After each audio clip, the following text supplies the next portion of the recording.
Great. Now let's take that, analyze your space, clear up your space as well. So we're not having detrimental energy sabotaging all that good work you did. So it's kind of like all fitting in together, that if I would have went that real estate route with this, I wouldn't have got that or helped my son. So, I mean, that's pretty much my story in a nutshell. Yes. That's very cool. So do you think then, as a like on a base, the Tantra is really what brought you into this and really opened you up full circle to be able to bring all these things to you? Absolutely. Yeah. Absolutely. It's epigenetics in a good way.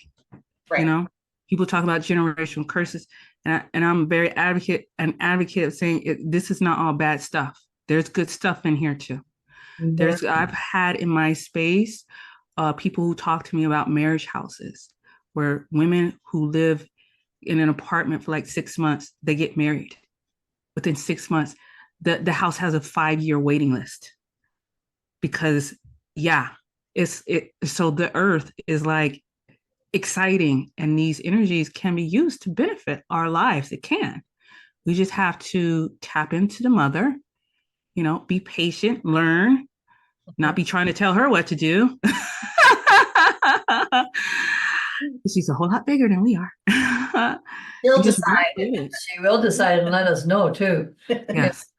I was interested because you talked about you have a lot of gentlemen that come to you with regard to the Tantra.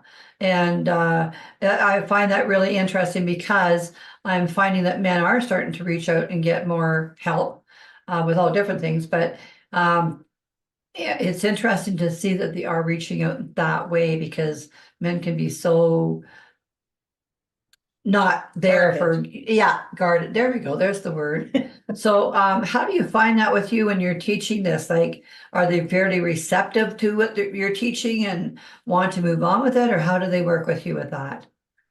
Are you talking about the men and the couples, or just talking about everybody? Well, men too, but I'm talking about the men at this point because I find men are so stuck. And it's nice to hear when you said you have a lot of men that come to you too. It's nice to hear that men are getting unstuck. You know what I mean? Because it's been a long time coming with this kind of thing. What do you think of that? It's a tag team. So I have a partner. He's the guy who did my table session long distance. He's my partner, and he kind of handles the unpacking part, because they're not going to come to you right off the rip and be like this. There's a lot of unpacking to do before you get comfortable and be like, okay, I see this potential. I want to learn it, and I want to share it with my wife. And I need for her to make me, that whole safety thing is also good for men too. Because, women, we want safety first. Like that's key. If you can't be safe, like if I can't have babies and feel safe and provided for, I'm not doing that. That's right.